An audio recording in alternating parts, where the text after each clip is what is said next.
Hi, Chapel Hill.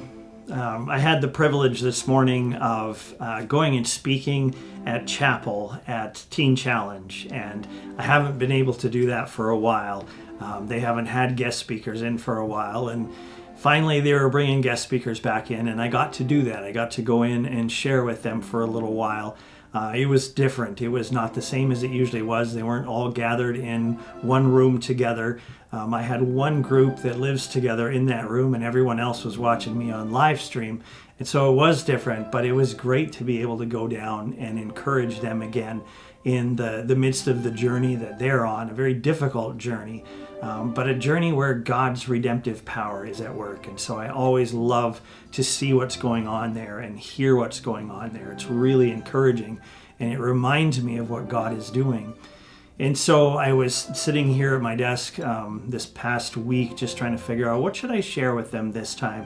What should I talk about? And what came to mind was a couple of things that are true that we talked about at Christmas Eve, in our Christmas Eve service. And so I went back and dug those out, and I wanted to bring those to the group this morning just to encourage them. So I want to encourage you with it as well today, just reminding you that these things are true. And the first thing that I shared with them was the reality that there is a sunrise coming. And we talked about Mary and Joseph's story and how their sunrise was Jesus, the arrival of the baby. But our sunrise, since Jesus isn't here with us still right now in person, our sunrise is that Jesus is coming back. And it's something that we can look forward to every day. It's something that we can anticipate. There is a sunrise coming. He's coming back. And so I want to read you this passage that I love out of Revelation 21, the first 4 verses, that talk about what happens when Jesus comes back. This is what John saw and what he writes. He writes, "Then I saw a new heaven and a new earth, for the first heaven and first earth had passed away, and the sea was no more. And I saw the holy city, New Jerusalem, coming down out of heaven from God, prepared as a bride adorned for her husband. And I heard a loud voice from the throne saying, 'Behold, the dwelling place of God is with man. He will dwell with them, and they will be his people, and God himself will be with them as their God.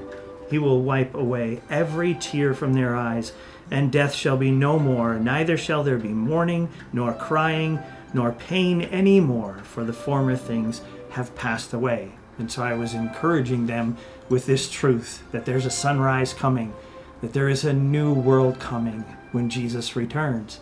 And then the second thing that I circled back and covered with them was the reality that until then, we have hope. We have a light here in the darkness, and we don't need to be afraid of the darkness that we live in before that sunrise. And so I shared 4 things with them that are true about who they are here in the darkness if they put their faith in Christ. These are things that I've been sharing with you guys. We've been talking about them in church on Sundays. These 4 truths. Number 1, we are God's children. I shared with them that they're his children. They have a place of belonging. They're members of his family, his household, citizens of his kingdom. Secondly, I shared with them the fact that they are deeply and unconditionally loved, that there is someone who can love them perfectly and who does love them perfectly. See, these are the things we've covered over the last 2 weeks here at Chapel Hill regarding the church. And then I talked to them about the fact that they have received an identity, and they don't have to spend their time trying to recreate their identity themselves. They've received an identity from God, and they need to embrace that identity and let that be their identity. And then I talked about the fact that they're being renewed daily, that God is working on them there every single day.